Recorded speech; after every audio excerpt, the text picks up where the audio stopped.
Hi guys, welcome to our channel mister సిస్నరీ. Bigg Boss season 8 అనుక్షణం ఆసక్తికరంగా సాగిన ఫైనల్ ఎపిసోడ్లో చివరికి విజేతగా నిఖిల్ నిలిచాడు. కన్నడ యాక్టర్ అయిన తెలుగు సీరియల్స్లో చేస్తూ ప్రేక్షకులకి బాగా దగ్గరయ్యాడు నిఖిల్. తెలుగులో గోరింటాకు సీరియల్తో కెరియర్ ప్రారంభించిన నిఖిల్ ఆ తర్వాత వరుసగా షోలు చేస్తూ వచ్చాడు. అయితే బిగ్ బాస్ సీజన్ 8లో మొదటి నుంచి స్ట్రాంగ్ కంటెస్టెంట్గా కొనసాగుతూ వచ్చిన నిఖిల్ మధ్యలో కొంచెం గ్రాఫ్ తగ్గింది అని చెప్పవచ్చు. అయినప్పటికీ కూడా ప్రేక్షకులని మళ్ళీ మెప్పించి ఫైనల్లో చివరికి విజేతగా నిలిచాడు. బిగ్ బాస్ హౌస్లో టాస్క్లో తన సత్తా చాటి ఎప్పటికప్పుడు టాప్లో ఉంటూ వచ్చిన నిఖిల్ని విన్నర్గా గౌతమ్తో సూపర్ ఫైట్ చేశాడు అని చెప్పవచ్చు.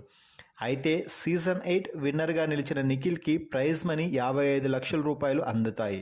వీటితో పాటుగా హౌస్లో మొదటి నుంచి 15 వారాల దాకా ఉన్నాడు కాబట్టి నిఖిల్కి రెమ్యునరేషన్గా కూడా పెద్ద మొత్తంలో అందనుంది. వారానికి 2.25 లక్షల రెమ్యునరేషన్తో హౌస్లోకి వెళ్ళిన నిఖిల్ 15 వారాల పాటు ఉన్నందుకు 33.75 లక్షలు రెమ్యునరేషన్గా అందుకోనున్నాడు.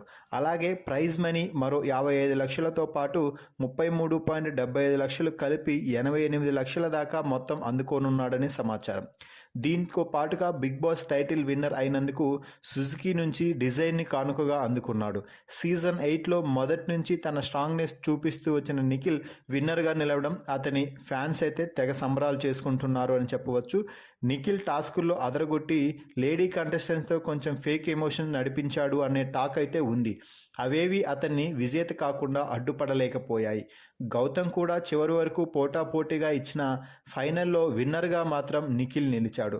సీజన్ 8లో నిఖిల్ కాన్స్టెంట్ ఆడుతూ మొదటి నుంచి ఆడియన్స్కి ఎంగేజ్ అవుతూ వచ్చాడు కాబట్టి విన్నర్గా నిలిచాడు. సో మొత్తంగా నిఖిల్ 105 రోజుల పడిన కష్టానికి తగిన ప్రతిఫలం దక్కింది అని చెప్పవచ్చు. 15 వారాల పాటు హౌస్లో తన ఆట తీరుతో మెప్పించి భారీ ప్రైజ్ మనీని అయితే సొంతం చేసుకున్నాడు అని చెప్పవచ్చు. మరి భారీ ప్రైజ్ మనీని అలాగే కార్ని గిఫ్ట్గా పొందిన నిఖిల్పై మీ అభిప్రాయాన్ని కామెంట్స్ రూపంలో తెలపండి. మరిన్ని బిగ్ బాస్ లైవ్ అప్డేట్స్ కోసం మన ఛానల్ని చూస్తూ ఉండండి. Please subscribe our YouTube channel mister సిస్నరీ.